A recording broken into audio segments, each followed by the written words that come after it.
అందరికి వందనాలు. మన ప్రాతకాల ప్రార్థన ప్రారంభించుకున్న పిల్లరా ప్రార్థన చేసుకుందాం. మహోన్నతుడా, మహాగణుడా, జీవాధిపతి యేసయ్య, మీకే స్తుతులు స్తోత్రాలు వందనాలు చెల్లించుకుంటున్నాం. న్యాయవంతుడా, మీకే స్తుతులు స్తోత్రాలు వందనాలు చెల్లించుకుంటున్నాం. నాయన దేవా, మీ కృపలో మీ చిత్తంలో మరొకసారి రీతిగా నాయన వేకువజామున ప్రార్థనకి మేము సిద్ధపడి రావడానికి మాకు ఇచ్చినటువంటి ఈ గొప్ప భాగ్యం కొరకు మీ స్తోత్రాలు వందనాలు చెల్లించుకుంటున్నాం. నాయన దేవా ప్రభా, ప్రతిదిన ఉదయకాలం ప్రభా మీతో మేము సహవాసం చేయడానికి మాకు ఇస్తున్నటువంటి ఈ గొప్ప అవకాశం కొరకు మీ స్తోత్రాలు వందనాలు చెల్లించుకుంటున్నాం.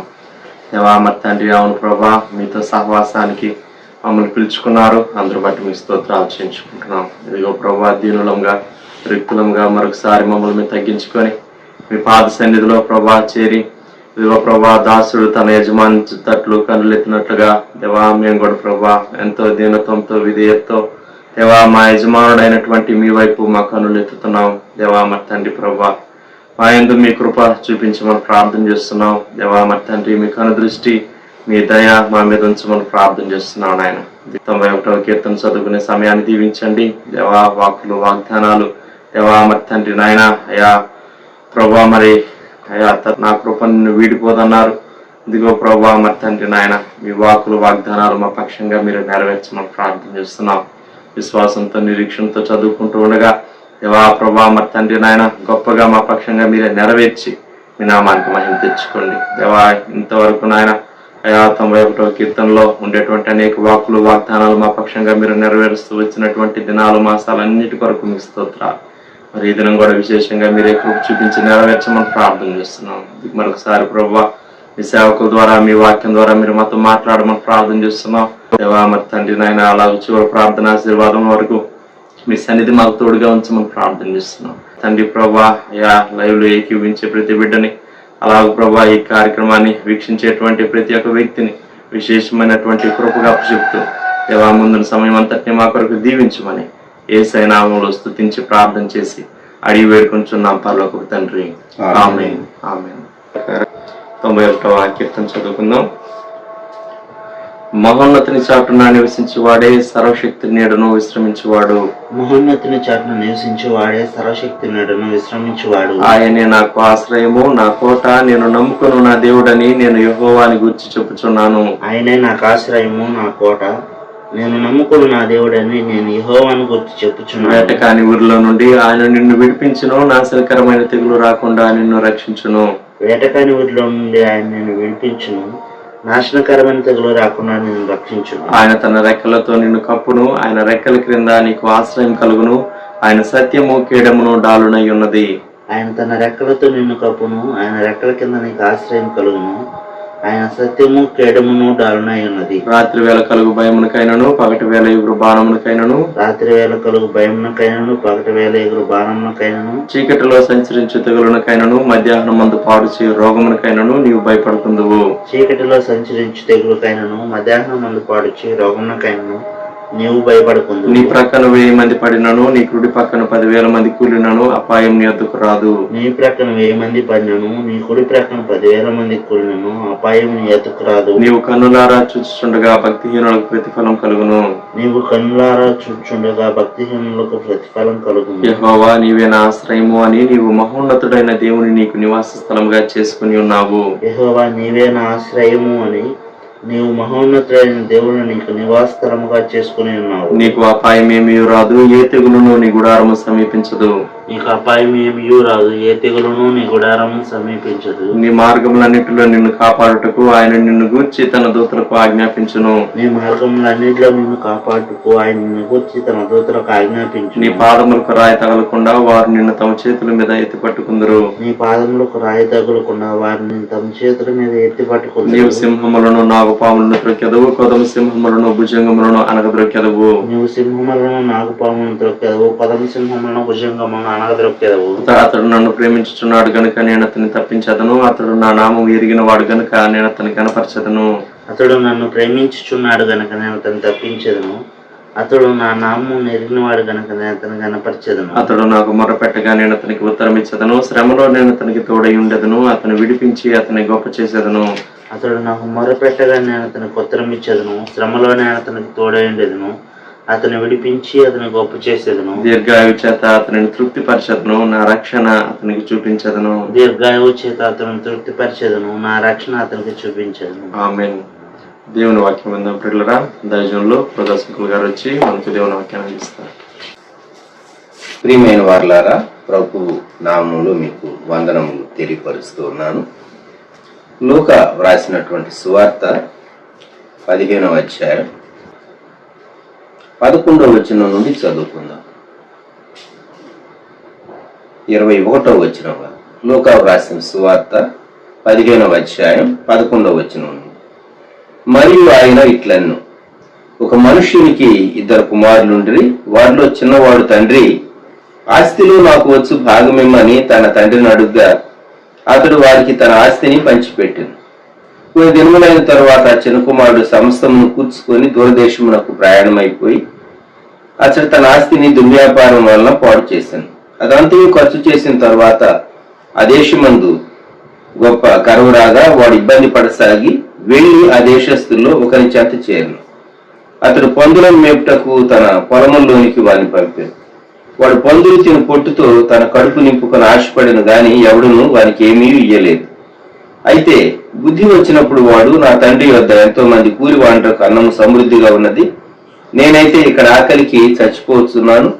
నేను లేచి నా తండ్రి వద్దకు వెళ్లి, తండ్రి, నేను పరలోకమునకు విరోధముగాను నీ ఎదుటను పాపం చేసుకుని ఇక మీదట నీ కుమారుణ్ణని అనిపించుకుంటకు యోగ్యుడను కాను.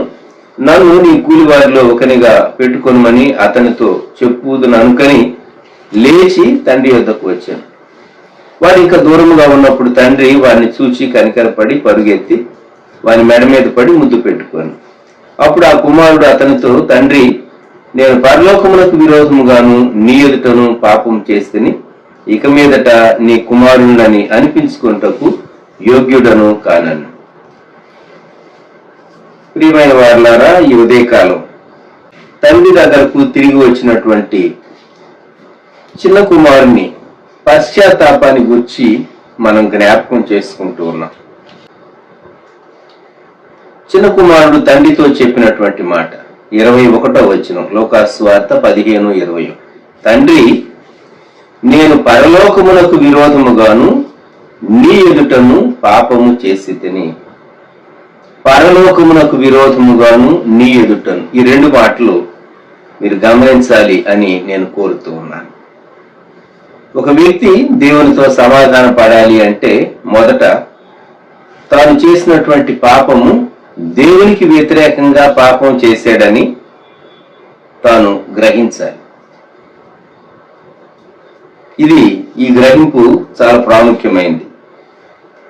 17వ వచనంలో, అయితే బుద్ధి వచ్చినప్పుడు, ఎప్పుడు ఇతనికి when he came to his own, when he came to his senses, తనకు జ్ఞానము కలిగినప్పుడు, ఆస్తి తాను సంపాదించలేదు. తండ్రి దగ్గర తాను పెట్టిన క్లెయిమ్ ఏంటంటే, తండ్రి, ఆస్తిలో నాకు వచ్చు భాగం ఇమ్ము. పెద్ద కుమారుడైతే పొలంలో వెళ్ళాడు, పని చేశాడు. 25వ వచనంలో, అప్పుడు అతని పెద్ద కుమారుడు పొలంలో ఉండేను, చిన్న కుమారుడు తిరిగి వచ్చిన సమయాన్ని.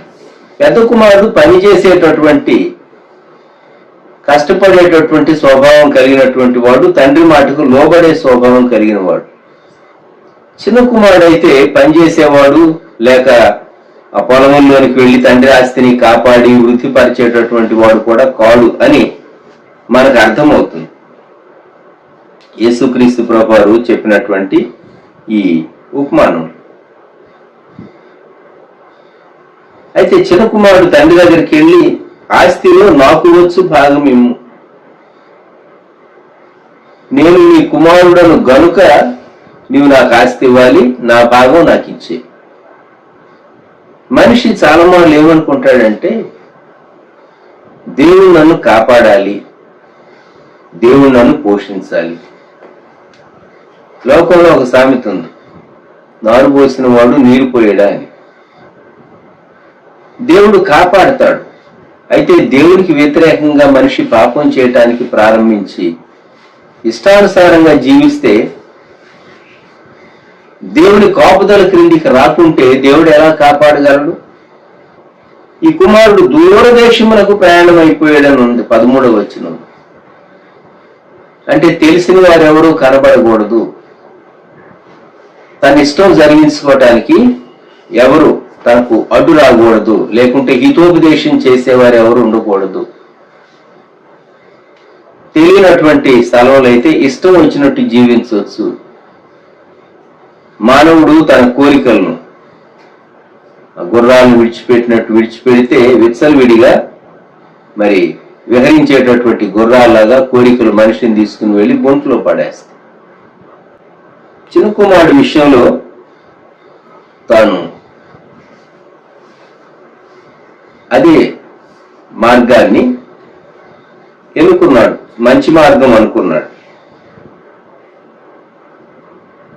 తన ఆస్తి అంతటినీ కూర్చుకున్నాడు అని వ్రాయబడింది.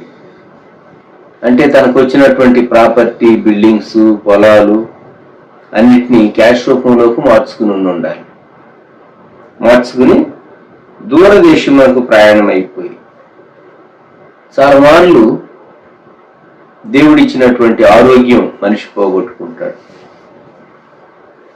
దేవుడిచ్చినటువంటి చక్కని ప్రవర్తన సుగుణాలు మనిషి పోగొట్టుకుంటాడు.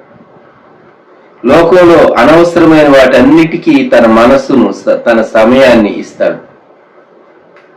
మానవుని జీవితంలో వ్యర్థమైంది చాలా ప్రవేశిస్తూ ఉంటుంది. ఇది ఎక్కడికి తీసుకెళ్తుందంటే, ఈ కుమారుడు దూరదేశం వెళ్ళాడు కానీ మనం కుటుంబంలోనే ఉంటున్నట్టు, సంఘంలోనే సహవాసంలోనే ఉంటున్నట్టు, గృహంలోనే ఉంటున్నట్టు ఉంటాం కానీ మన ఆలోచనలు మనల్ని ఎక్కడికో తీసుకెళ్తాయి. ఎంత దూరం తీసుకెళ్తాయి అంటే మన ఆలోచన విధానం మిగిలినటువంటి వారి ఆలోచన విధానం కలవనంత దూరం తీసుకుని వెళ్తాయి. ఇప్పుడు తన ఆలోచనల యొక్క పర్యవసానం, తాను పెట్టుబడుల యొక్క పర్యవసానం అంతా ఖర్చు అయిపోయింది. ఒట్టి చేతులతో మిగిలాడు, డబ్బు లేదు. మనిషి దేవునికి దూరం అయితే, తండ్రి ఇంటికి దూరం అయితే, సంఘానికి దూరం అయితే, సహవాసానికి దూరం అయితే, శ్రేయోభిలాషులకు దూరం అయితే చివరికి ఏ పాయింట్లోకి వెళ్తాడంటే వెక్సేషన్, పిసిగిపోతాడు, దరిద్రత స్థితిలోనికి వెళ్తాడు. సహవాస దారిద్ర్యం అనండి, భావ దారిద్ర్యం అనండి, ప్రార్థించలేనటువంటి దుస్థితి అనండి, వాక్యం చదవలేనటువంటి దుస్థితి అనండి, దేవునితో సహవాసం అనుభవించలేనంత దుస్థితికి దూరం వెళ్ళిపోతాడు. ఇప్పుడు తాను ఒంటరిగా ఉన్నాడు, ఆకలితో ఉన్నాడు, కురింగిపోయి ఉన్నాడు, నిరాశలో ఉన్నాడు, కడుపు కాలుతూ ఉన్నది, పెట్టేటటువంటి వారు ఎవరు లేరు, తను పోల్చుకోలేరు ఎవరు. ఒకప్పుడు అంత మంచి సంపన్నమైనటువంటి గృహంలో ఉన్నాడని చెప్తే బహుశా ఎవరు నమ్మరు. పందులను మేపుతూ ఉన్నాడట, పందులు మేపుతూ ఉన్నాడు. యూదులు పందులను మేపకూడదు. మరి పందులు మేపటానికి ఎందుకు వెళ్ళాడు? చేయదగినటువంటి ట్రేడ్ దూరం వెళ్ళిపోతే తాను చేయకూడని పని అని తెలిసి ఉండి కూడా తాను చేస్తూ ఉంటాడు. దానివల్ల తనకు క్షేమం ఉన్నదా? లేదు. ఏం జరిగింది? పందులు తిరు పొట్టుతో తన కడుపు నింపుకొని ఆశపడెను, కానీ ఎవడును వానికి ఏమీ ఇయ్యలేదు. అటువంటి పొట్టు ఆహారం కాదు. బహుశా మీరు పెద్ద పెద్ద మిల్స్ లో గమనించి ఉంటారు. పై పొట్టు తీసిన తర్వాత పాలిష్ ఉంటుంది, తౌడు అంటారు దాన్ని. ఆ తౌడు మిగిలినటువంటి వాటితో కలిపి జంతువులకు పెడుతూ ఉంటారు. మామూలుగా గ్రామాల్లో పశువులకు కుడితితో కలిపి తౌడు పెడుతూ ఉంటారు. ఆ తౌడు తినాలని తాను ఆశపడినట్టున్నాడు. దానిలో బి విటమిన్ ఉంటుంది, అది కొంత మటుకు ప్రాణం పోకుండా కాపాడుతుంది. అది పందుల పొట్టు, పందులు తినేటటువంటి పొట్టు. అప్పుడు బుద్ధి వచ్చింది. వ్యక్తులకి ఎప్పుడు జ్ఞానోపదేశం కలుగుతుందంటే అంతా పోగొట్టుకున్న తర్వాత. నిజంగా మనిషి దేవునికి వ్యతిరేకంగా పాపం చేస్తూ ఉన్నాడు అనేటటువంటి గ్రహింపు మనిషికి కలిగితే ఎంత మంచిది. ఈ గ్రహింపు యవనస్తునికి వచ్చింది. యవనస్తునికి వచ్చి 18వ వచనంలో ఇలా వ్రాయబడి ఉంది, నేను లేచి నా తండ్రి వద్దకు వెళ్ళి, తండ్రి, నేను పరలోకమునకు విరోధముగాను నీ ఎదుటను పాపము చేసి తిని. ఏది చెప్పాలనుకున్నాడో తండ్రితో అదే చెప్పాడు. తాను పరలోకమునకు విరోధంగా పాపం చేశాడు అంటే ఏంటి? సృష్టిని సృష్టించినటువంటి దేవాది దేవుడు నియమించినటువంటి క్రమాన్ని తాను వ్యతిరేకించి తన ఇష్టం వచ్చినట్లు ప్రవర్తించాడు. ఎంత భయంకరంగా తాను జీవించాడంటే పెద్ద కుమారుడికి లేకుంటే అన్నకు ఈ తమ్ముడి సంగతి తెలుసు. 30వ వచనంలో అన్న అంటాడు, నీ ఆస్తిని వేశ్యలతో తినివేసిన ఈ నీ కుమారుడు. జల్సాగా బ్రతకాలి, ఇష్టం వచ్చినట్టు బ్రతకాలి, మన మనసుకు ఏది సంతోషం అనిపిస్తే అది చేయాలి అనేటటువంటి స్వభావం కుమారుడు. ఎప్పుడు నవ్వుతూ గడపాలి, జల్సాగా హాయిగా హ్యాపీగా, చేతి నిండా డబ్బు ఉండాలి. మంచి విధేయత కలిగినటువంటి బిడ్డ జీవించవలసిన రీతిగా తాను జీవించలేదు. తండ్రి హృదయంలో ఎన్ని ఆశలు ఉండుంటే, 2 కుమారులను తండ్రి ప్రేమించాడు. ఆస్తిని వారు కాపాడాలని, ఆస్తిని వారు వృద్ధి చేయాలని, ఆ ఇంటిని వారు చక్కగా మేనేజ్ చేయాలని, దాసులు దాసీలు ఎందరో ఉన్నారు. ఆ ఇంట్లో ఉన్నటువంటి దాసులు దాసీలు కూడాను కూలివాళ్ళు. వాళ్ళు చాలా సమృద్ధిగా భుజించేవారు. దీన్ని బట్టి ఎంత మంచి రిచ్ ఫ్యామిలీనో ఆ కుటుంబం అర్థమవుతుంది. పరలోకపు తండ్రి ధనికుడు, మన పరలోకపు తండ్రి మన సృష్టించినటువంటి సృష్టికర్త, ఆయన జీవదాత. ఈ భూమిని, భూమిలో ఉన్నటువంటి వనరులను, భూమి పైన ఆకాశంలో అంతరిక్షంలో అలాగే సముద్రంలో జలరాశుల్లో మన కొరకు ఎన్నో ఉంచాడు, ఎన్నో నిధులు ఉంచాడు ప్రభు. వాటన్నిటినీ మానవుడు చక్కగా సద్వినియోగం చేసుకుంటూ దేవుని చిత్తానుసారంగా జీవించడం దేవుని ఉద్దేశం.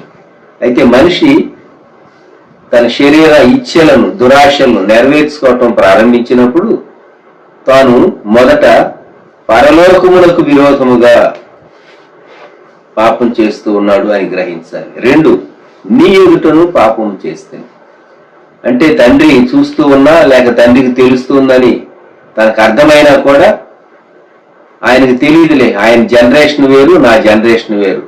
వాళ్ళ కాలంలో ఇటువంటి సంతోషాలు ఏమీ లేవు. ఇప్పుడు సెల్ చూడకుండాను, ఇంటర్నెట్ లోకి వెళ్లకుండాను లోకంలో జరుగుతున్నవన్నీ చెత్త అంతా, కొన్ని మంచి విషయాలు ఉండొచ్చు, అవి కూడా అంత ప్రయోజనకరమైనవి ఏవి కావు. అన్ని విస్తారంగా మనిషి చూస్తూ చూస్తూ చూస్తూ చూస్తూ ఎంత దూరం వెళ్ళిపోతాడు అంటే దేవునితో సహవాసం చేయటానికి ఆశ లేనంత దూరం వెళ్ళిపోతాడు. దావీదు భక్తుడు తన జీవితంలో పాపం చేసిన తర్వాత పశ్చాత్తాప గీతం రాశాడు. 51వ కీర్తనలో దావీదు యొక్క పశ్చాత్తాప గీతం మనం చదువుతాం. దావీదు అంటాడు 51వ కీర్తనలో వచ్చును, నా అతిక్రమములు నాకు తెలిసి ఉన్నవి, నా పాపం ఎల్లప్పుడూ నా ఎదుట ఉన్నది. కొంతమంది తప్పు చేసి నేనేం తప్పు చేశాను అంటారు. వారు చేసింది తమ దృష్టికి సరైనదిగానే కనబడుతూ ఉంటుంది కొందరికి. ఇక్కడ దావీదు అంటూ ఉన్నాడు 4వ వచనం 51వ కీర్తన, నీకు కేవలము నీకే విరోధముగా నేను పాపం చేసి ఉన్నాను, నీ దృష్టి ఎదుట నీ చెడుతనము చేసి ఉన్నాను. మనిషి తప్పు చేసేటప్పుడు గ్రహించాలి, నేను చేసేటటువంటి ఈ కార్యం దేవుని మనసును ఎంత గాయపరుస్తుంది, దేవుని హృదయానికి ఎంత నొప్పి కలుగు చేస్తుంది. దేవుడు నన్ను చూచి సంతోషపడాలి గాని దుఃఖపడితే ఎలాగు అనేటటువంటి గ్రహింపు మనిషికి వస్తే ఎంత బాగుంటుంది. లోకంలో మనుషులు తమ ఇష్టం వచ్చే రీతిగా జీవించి చాలా సమస్యలు కొని తెచ్చుకున్నారు. ఆఫ్రికా దేశాల గురించి వింటూ ఉంటే ఆఫ్రికా దేశాల్లో కొన్ని దేశాల్లో క్రైస్తవ్యం ఉన్నది. కానీ క్రైస్తవ్యం ఉన్నటువంటి దేశాల్లో సహా HIV ఎయిడ్స్ అనేటటువంటి వ్యాధులు ఉన్నవి అని ఆ దేశాల యొక్క డేటా వింటూ ఉంటే ప్రపంచ దేశాల గురించి ఎంత బాధ వేస్తుందో. క్రైస్తవ్యం వారికి వ్యభిచారం నుండి, ఈ కామోద్రేకం నుండి, భ్రష్టమైనటువంటి జీవితం నుండి వారిని విడిపించలేకపోయిందా? క్రైస్తవులుగా ఉండి లేక క్రైస్తవులుగా పేరు పెట్టుకుని క్రైస్తవ్యం అంతో ఎంతో వ్యాపించినటువంటి ఆఫ్రికా దేశాల్లో ఉండి వారు ఎందువల్ల పవిత్రమైనటువంటి జీవితం జీవించలేకపోయారు అనేటటువంటి ప్రశ్న ఆఫ్రికాలో క్రైస్తవ్యం ఉన్నటువంటి దేశాల్లో, ఏ దేశాల్లో ఎయిడ్స్ విస్తారంగా ఉన్నదో అటువంటి విషయాలు మనం వింటే చాలా నూర్చుకుంటాం. మనం గుర్తుంచుకుందాం. ఇశ్రాయేలీల యొక్క స్వభావంలో వారు తినుటకును త్రాగుటకును కూర్చుండి ఆడుటకు లేచిరి అని ఉన్నది. విగ్రహారాధన ఏం చేస్తుందంటే విగ్రహం ముందు గంతులేసేటట్టు, చిందులేసేటట్టు, తాగేటట్టు, తినేటట్టు, ఆ తర్వాత ఇష్టం వచ్చిన కార్యాలు చేసేటట్లు కొన్ని మార్లు కొందరు మనుషులను విగ్రహారాధన ప్రేరేపిస్తుంది. మానవుడు తాను దేవుణ్ణి ప్రేమించక దేన్నైనా ప్రేమించి కొన్నిసార్లు ఒక విగ్రహంగా చేసుకుంటే ఆ విగ్రహం కూడాను మానవుని అదే దుస్థితికి నడిపిస్తుంది.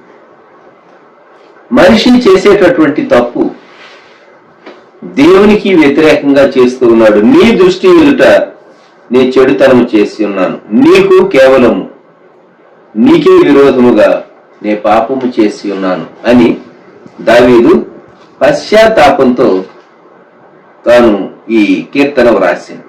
అందుకే 11-12 వచనాల్లో నీ సన్నిధిలో నుండి నన్ను త్రోసివేయకుము, నీ పరిశుద్ధాత్మను నా యొద్ద నుండి తీసివేయకుము. అంతకుముందు దేవుని ఆత్మ కలిగినటువంటి వాడు పాపం చేసినప్పుడు ఏమైంది? ఆత్మ లేదు, ఆత్మలో అంశం రావటం లేదు, ప్రార్థన రావటం లేదు, ఆత్మలో సంతోషం లేదు, మనిషి జీవోత్సవం లాగా ఉన్నాడు. 12వ వచనంలో అంటున్నాడు, నీ రక్షణ ఆనందము నాకు మరలా పుట్టించు, జాయ్ ఆఫ్ సాల్వేషన్. ఎప్పుడైతే విశ్వాసి తాను దేవునితో, యేసుక్రీస్తు ప్రభుతో అనుసంధానమై ఉంటాడో అప్పుడు తనలో ఆనందం ఉంటుంది. ఆత్మలో ఉండేటటువంటి ఆనందం ఇది. ప్రభు మీద ఆనుకున్నప్పుడు కలిగేటటువంటి నెమ్మది, సంతోషం. దావీదు అది పోగొట్టుకున్నాడు పాపం చేసినప్పుడు. అందుకే తాను 51వ కీర్తనలో పశ్చాత్తాప గీతం రాశాడు. ఓపెన్ గా ఒప్పుకున్నాడు. తాను పాపాన్ని కప్పుకోలేదు. మనుషులు ఏం చేస్తారంటే పాపాన్ని కప్పుకోవటానికి ప్రయత్నిస్తారు. తాను చేసింది లోకంలో అందరూ చేస్తున్నది భిన్నమైంది ఏమీ కాదు. యోసేపును శోధించినటువంటి పోతీఫర్ భార్య ఆ దినాల్లో ఆ పాపము, ఏ పాపం చేయమని అయితే జోసెఫ్ను ప్రేరేపించిందో అది ఈజిప్ట్ లో అది జరిగేటటువంటి కామన్ సిన్. ఆదికాండం 39వ అధ్యాయంలో జోసెఫ్ క్లియర్ గా చెప్పాడు. 9వ వచనంలో 2వ భాగం, నేనెట్లు ఇంత ఘోరమైన దుష్కార్యము చేసి దేవునికి విరోధముగా పాపము కట్టుకుందునని తన యజమాని భార్యతో అని. జోసెఫ్ పాపం చేస్తే అది అందరూ ఈజిప్ట్ లో కామన్ గా ఉంటూ ఉంటుంది. ఇప్పుడు లంచం అనేటటువంటిది నేరం అని చట్టం ఉన్నప్పటికీ కొన్ని చోట్ల, కొన్ని రాష్ట్రాల్లో లంచం ఇస్తేనే కొన్ని పనులు, కొన్ని ఆఫీసెస్ లో జరుగుతాయి అనేటటువంటి మాటలు మనం వింటూ ఉంటాం. లంచం ఇవ్వటము నేరం, పుచ్చుకోవటం నేరం, ఇవన్నీ చట్టాలు ఉన్నాయి. అయినా కూడాను కొన్ని ఆఫీసెస్ లో సంభవిస్తూ ఉంటాయి అనేటటువంటి వార్తలు మనం చదువుతూ ఉంటాం. అదేమంటే ఏమంటారంటే అది కామన్ అండి, మనం ఏం చేయలేం, వ్యవస్థను మార్చలేం అంటారు. ఐగుప్తులో ఉన్నటువంటి పరిస్థితులు ఆ దినాల్లో అటువంటి పాపం అది కామన్. అయితే జోసెఫ్ తాను పాపం చేసి ఉండటానికి అవకాశం ఉన్నా తప్పని ఎవరు అనకపోవచ్చు, కానీ తాను దేవుని వైపు చూచాడు. తను చెక్ చేసేవారు లేరు, సలహా ఇచ్చేవారు లేరు, గద్దించేవారు లేరు, ధర్మశాస్త్రం లేదు, ఇవ్వబడలేదు, మనసాక్షి మాత్రమే ఉన్నది. తమ పితరులు ఎలా దేవుని కొరకు జీవించారో ఆ సంగతులు విన్నటువంటి వాడు. అబ్రహాము దేవుడని, ఆయన ఇస్సాకు దేవుడని, తన తండ్రి అయినటువంటి యాకోబు దేవుడని తాను విన్నాడు. జలప్రళయాన్ని గురించినటువంటి సంగతులు విన్నాడు. యెహోవా నామమును ప్రార్థించాలి అనేటటువంటి విషయాలు విన్నాడు. తాను విన్నటువంటి సంగతులను బట్టి తన మనసులో వాటిని భద్రం చేసుకుని తన భక్తిని సాధకం చేసుకున్నాడు. ప్రియమైనటువంటి వాళ్ళ, మనం సిలువకు 2000 సంవత్సరాల యువతలో ఉన్నటువంటి వారు. మనకి ఎంత వెలుగున్నది, ఎంత చక్కని గ్రంథం, దివ్య గ్రంథం బైబిల్ దేవుడు మనకు అనుగ్రహించాడు. ఎంతమంది ఉపదేశకులు మనకున్నారు.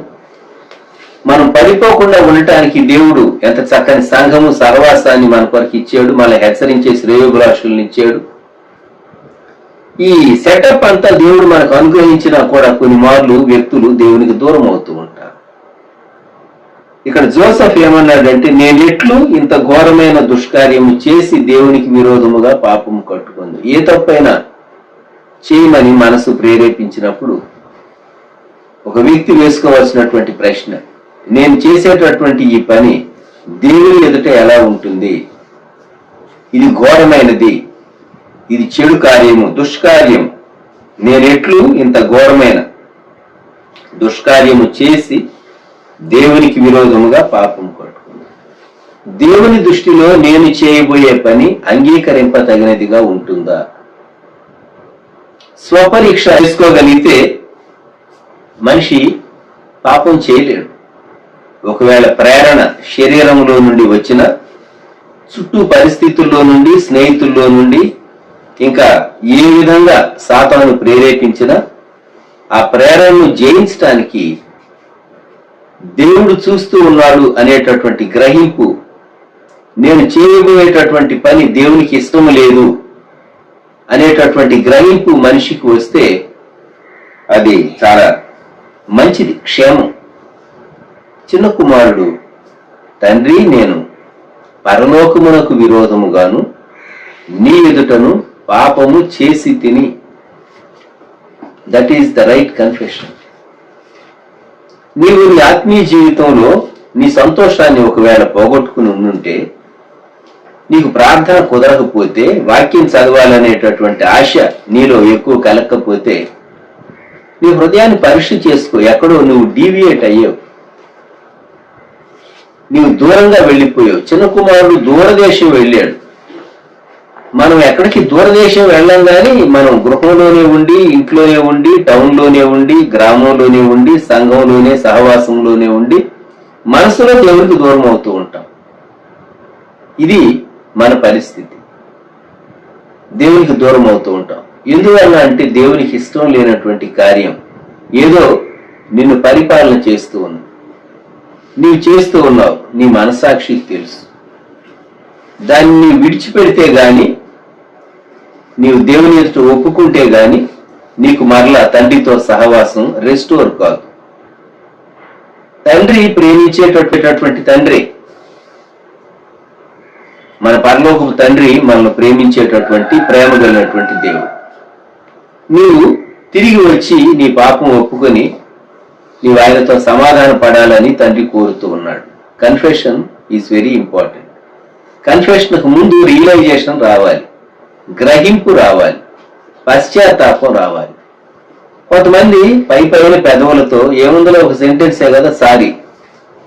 సారీ అనేటటువంటి పదం ఇంగ్లీషు రానటువంటి వాడు కూడాను బాగా వాడుతూ ఉంటారు విరివిగా. సారీ, ఇంగ్లీష్ రాని వాళ్ళు కూడా సారీ అని చెప్తూ ఉంటారు. సారీ స్పెల్లింగ్ ఏంటని అడగండి పల్లెటూరు వాళ్ళని, చెప్పలేరు. అందరూ అంటారు కదండి సారీ, క్షమించమని, అందుకే నేను చెప్పాను అంటారు.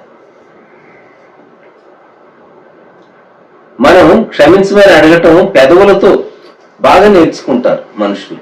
సారీ సారీ అనేసి అయిపోయింది కదా, నేను సారీ చెప్పేశాను కదా అంటారు. పశ్చాత్తాపడ్డావా? అది హృదయంలో నుండి వచ్చిందా?